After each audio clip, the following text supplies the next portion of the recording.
Welcome to our YouTube channel Bhavyansh diary. जैसा कि आप पिलर 1 में पढ़ चुके हैं एडजेक्टिव के कुछ भाग को, अभी पिलर 1.1 में एडजेक्टिव के आगे के भाग को पढ़ेंगे। पॉइंट नंबर 5 हमें स्टार्ट कर रहे हैं न्यूमरल एडजेक्टिव्स। न्यूमरल एडजेक्टिव्स को हिंदी में बोला जाता है अंक विशेषण। तो इसके दो पार्ट हैं, डेफिनेट और indefinite. So there are three things. First cardinal, second ordinal, third multiplicative. Cardinal में 1, 2, 3, 4 like that. Ordinal first, second, third, fourth etc. And multiplicative single, double, triple etc. So cardinal को हिंदी में बोलते हैं हम गणन संख्या। ये मुख्य के लिए भी कार्डिनल का यूज़ किया जाता है। ऑर्डिनल के लिए हिंदी में एक वर्ड आया है क्रमवाचक, और मल्टीप्लिकेटिव मीन्स गुणक। कार्डिनल के लिए जो हम वाक्य यूज़ कर सकते हैं वो है he is one man of army. यहाँ he is one man of army का मतलब है आर्मी में एक प्रधान। जो वन यहाँ यूज़ किया गया है वो प्रधान के लिए यूज़ किया गया है, प्रधान या मुख्य। सेकंड ऑर्डिनल, जो क्रमवाचक की बात करेंगे तो Ramesh stands first in the class, कि रमेश कक्षा में प्रथम स्थान पर आता है। फर्स्ट यहाँ क्रम की बात चल रही है। सपोज कि क्लास में 30 स्टूडेंट्स हैं, तो 30 स्टूडेंट्स में 30, 29 इस तरीके से हैं। यदि हम क्रम को लेंगे तो फर्स्ट पर रमेश आया है। हम लोग ये नहीं कहेंगे Ramesh stands one in the class, because one is cardinal. Then multiplicative में सिंगल डबल के लिए यूज़ किया जाता है। आगे ऑर्डर ऑफ डेफिनिट न्यूमरल्स, तो इनको हम कैसे क्रम बार यूज़ करेंगे। सपोज कि अगर तीनों एक साथ आ जाएं, आप कैसे यूज़ करेंगे। तो इसका जो सीक्वेंस रहेगा वो रहेगा OCM, means ordinal, cardinal and multiplicative. So the first 5 single rooms, जैसे कि आप स्क्रीन पे देख रहे हैं, पहले ऑर्डिनल फर्स्ट का यूज़ किया गया है, देन कार्डिनल 5 का यूज़ किया गया है, आफ्टर दैट मल्टीप्लिकेटिव सिंगल का यूज़ किया गया है। तो इस चीज़ को ध्यान रखना है, क्योंकि इन पर प्रॉब्लम्स जो है क्रिएट किए जाते हैं, चाहे कोई सा भी एग्ज़ाम हो। आगे इसने एग्जाम्पल भी यहाँ दिया हुआ है, the 5 first chapter of this book. यहाँ ये सेंटेंस गलत है, because 5 is cardinal and first is ordinal. तो हमारा सीक्वेंस क्या था, OCM, ordinal, cardinal, multiplicative. So first is ordinal, so we will use first, after that we will use 5. Sentence will be like that, the first 5 chapter of this book. Okay, next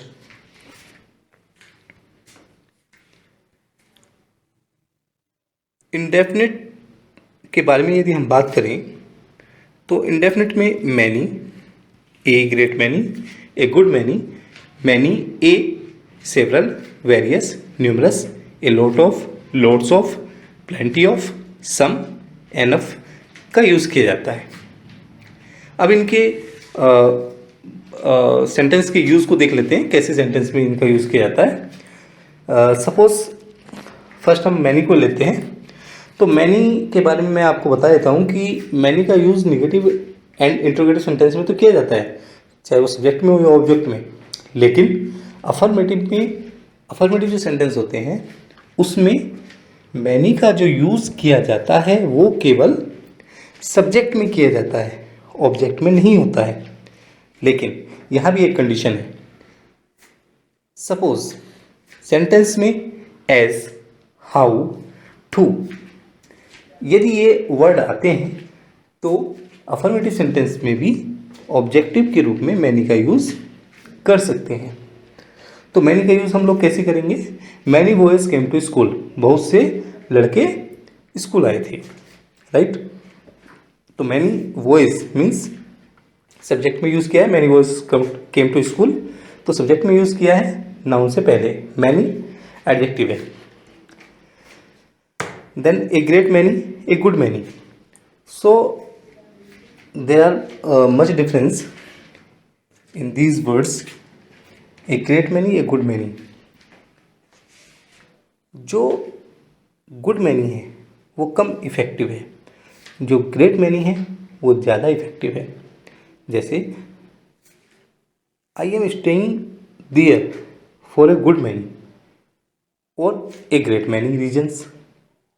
तो अगर हम लोगों को जहाँ पर ज़्यादा अच्छे के लिए यूज़ करना होता है वहाँ पर हम ग्रेट का यूज़ कर सकते हैं। जैसे he is a good guy, ठीक है, he is a good guy, वह अच्छा लड़का है। He is a great guy, वह एक अच्छा लड़का है। तो यहाँ अगर हम बात करें गुड और ग्रेट में, तो जो ग्रेट है वो ज़्यादा अच्छा लड़का माना जाएगा गुड की अपेक्षा, ठीक है। नेक्स्ट चलते हैं, many a boy was intelligent, many a boy के साथ यहाँ सिंगुलर वर्ब आई है। सो वर्ब के बारे में हम सेंटेंस चैप्टर में और सब्जेक्ट वर्ब एग्रीमेंट जो सिंटैक्स का चैप्टर रहेगा वहाँ पढ़ेंगे। मैनी ए बॉय, तो यहाँ मैनी ए के साथ सिंगुलर काउंटेबल नाउन लिया गया है और सिंगुलर वर्ब ली गई है। इसका मतलब है many a boy was intelligent में बहुत से बुद्धिमान लड़कों में से एक लड़का की बात यहाँ हो रही है। आगे चलते हैं, सेवरल और न्यूमरस। सेवरल और न्यूमरस दोनों ही अनेक के लिए आते हैं, ज़्यादा नंबर के लिए आते हैं। इसमें न्यूमरस ज़्यादा इफेक्टिव है कंपेयर टू सेवरल। अब इसका एग्जांपल देख लेते हैं। Several notices were issued to him, बहुत से नोटिस उसको इश्यू किए गए थे। यहाँ पर हम न्यूमरस का भी यूज़ कर सकते हैं। इसमें बहुत सारे एसएससी हो या कोई सा अदर एग्जाम्स भी, सभी में प्रॉब्लम्स क्रिएट्स किए जाते हैं इसी तरीके से कि कौन सा ज़्यादा इफेक्टिव रहेगा, स्पेशली क्लोज टेस्ट में। तो इस चीज़ का आपको बहुत ध्यान रखना है।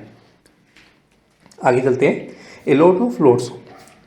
दोनों ही वर्ड यूज किए जाते हैं बहुत से के लिए, दोनों में कोई अंतर नहीं है। सेंटेंस में हम लोग यूज़ करेंगे there are still lots of और a lot of food on your place. वहाँ बहुत सा खाना आपकी प्लेट में अभी भी है। नेक्स्ट, प्लेंटी ऑफ प्रचुरता के लिए आता है, पर्याप्तता के लिए आता है, अधिकता के लिए आता है। You have plenty of time, तुम्हारे पास बहुत समय है। Next, some, I have some work, मेरे पास कुछ काम है। तो वर्क से पहले सम का यूज़ किया गया है। आगे चलते हैं, एनफ का यूज हम सेंटेंस में इस प्रकार करेंगे, there are too much work and not enough people to do it. दोबारा से बोलता हूँ, there are too much work and not enough people to do it, कि उस बहुत सारा काम है, बहुत ज़्यादा काम है और इसे करने के लिए पर्याप्त लोग नहीं हैं। आगे बढ़ते हैं नेक्स्ट नंबर पर। हाँ, एक बात का और ध्यान देंगे कि यदि इसमें न्यूमरल एडजेक्टिव में डेफिनेट और इनडेफिनेट दोनों ही एक साथ आ जाते हैं सेंटेंस में, तो उसको किस प्रकार हम लोग यूज़ करेंगे, पहले डेफिनेट इनडेफिनेट आएगा, बाद में डेफिनेट आएगा। ठीक है, पहले इनडेफिनेट का यूज़ करना है, बाद में डेफिनेट। यहाँ पर एग्जाम्पल में भी दिया गया है मैनी सिंगल रूम्स। आप जानते हैं मैनी इनडेफिनेट एडजेक्टिव है और सिंगल डेफिनेट एडजेक्टिव है। Next point, quantitative adjectives.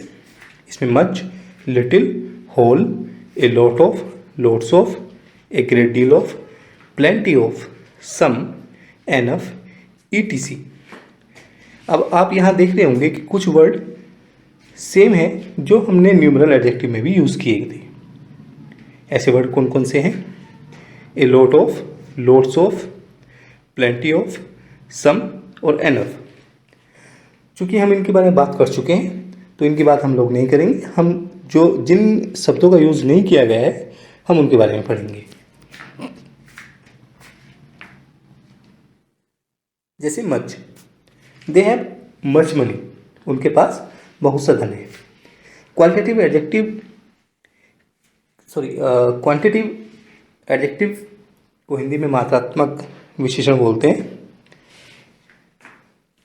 तो यहाँ पर जो मच है वो मात्रा बता रहा है कि दे हैव मच मनी, उनके पास अधिक धन है। काउंट नहीं कर रहा है, एक धन दो धन ऐसे करके नहीं काउंट करेंगे। अधिक धन, कम है, कम धन है, ज़्यादा धन है, like that. Next, little, he has little money, उनके पास नहीं के बराबर धन है। यहाँ भी ध्यान देने वाली बात यह है कि लिटिल को दो तरीके से यूज़ किया जाता है। एक तो लिटिल सिंपली यूज़ हम लोग करेंगे और उससे पहले यदि आर्टिकल का यूज़ करेंगे तो ए का यूज़ कर सकते हैं। तो ए लिटिल का मतलब होता है कुछ, मात्रा के लिए आता है। लिटिल का अर्थ होता है नहीं के बराबर। जैसे ही हैज़ लिटिल मनी, उसके पास नहीं के बराबर धन है। इसी में यदि हम लिटिल से पहले ए का यूज़ कर दें तो उसका मतलब होता है he has a little money, उसके पास कुछ धन है। Next word, whole. होल का मतलब पूरा। I spend the whole day cleaning, मैंने पूरा दिन सफाई करने में लगा दिया। Next, a great deal of, I have a great deal of sense. तो यहाँ ए ग्रेट डील ऑफ का मतलब होता है बहुत, कि मेरे पास बहुत सा सेंस है, समझ है। Next point, qualitative adjective. So qualitative adjective में good, bad, intelligent, sharp, long, short, small, tall, beautiful, handsome, lovely, ये वर्ड विशेषता बताते हैं। क्योंकि क्वालिटेटिव एडजेक्टिव मीन्स होता है गुणवाचक विशेषण। तो इनके गुण हैं, अच्छा है, बुरा है, लंबा है, छोटा है, इस तरीके से। यहाँ पर वैसे तो सभी वर्ड आप जानते ही हैं। शॉर्ट और स्मॉल, इन वर्ड को हम देखेंगे, इनमें बहुत थोड़ा अंतर है। शॉर्ट यूज़ होता है हाइट या लेंथ के लिए, स्मॉल यूज़ किया जाता है वर्ड साइज के लिए। ब्यूटीफुल लेडीज़ के लिए यूज़ होता है कि वो लड़की या वो लेडीज़ या वो लेडी सुंदर है। हैंडसम पुरुष के लिए यूज़ किया जाता है। लवली, लवली का मतलब होता है किसी प्रिय वस्तु के लिए यूज़ किया जाता है, लेडीज़ के लिए भी यूज़ कर सकते हैं। नेक्स्ट, इंट्रोगेटिव एडजेक्टिव्स, कुछ इसको इंटेरोगेटिव भी बोलते हैं। तो प्रोनाउंसिएशन का इतना ज़्यादा टेंशन नहीं लेना है। तो इंटेरोगेटिव एडजेक्टिव्स या इंट्रोगेटिव एडजेक्टिव्स, इसमें विच, व्हाट, हुज, हाउ ऐसे शब्द यहाँ आपको मिलेंगे। क्वेश्चन करने वाले शब्द, कहाँ, क्यों, कब, कैसे। तो यहाँ आप देखते हैं विच, विच मतलब होता है कौन सा या कौन सी। व्हाट क्या, हुज किसका, विच बुक इज योर्स, कौन सी पुस्तक तुम्हारी है। विच बुक इज योर्स, तुम्हारी कौन सी पुस्तक है, तुम्हारी पुस्तक कौन सी है। What book do you like most, किस पुस्तक को तुम ज़्यादा पसंद करते हो। हुज बुक इज दिस, यह किसकी पुस्तक है। तो इस तरीके से इंट्रोगेटिव सेंटेंस यूज किए जाते हैं। नेक्स्ट रहेगा एक्सक्लेमेटरी एडजेक्टिव्स, जैसे व्हाट और हाउ। अधिकांश सेंटेंस इनसे ही बनते हैं। और एक्सक्लेमेटरी एडजेक्टिव्स की पहचान रहेगी कि उसमें एक्सक्लेमेशन साइन का यूज किया जाता है। एक्सक्लेमेटरी साइन होता है बीच में, लास्ट में एक डंडा बनाकर एक छोटी सी बिंदी नीचे की ओर रख देते हैं, उसको एक्सक्लेमेटरी साइन बोलते हैं। ठीक है। और बाकी के जो चीज़ें हैं डिग्रीज ऑफ कंपैरिजन हम 1.2 पिलर में पढ़ेंगे। अगर आपको वीडियो अच्छी लगी हो तो इसको लाइक करें, शेयर करें। Thank you.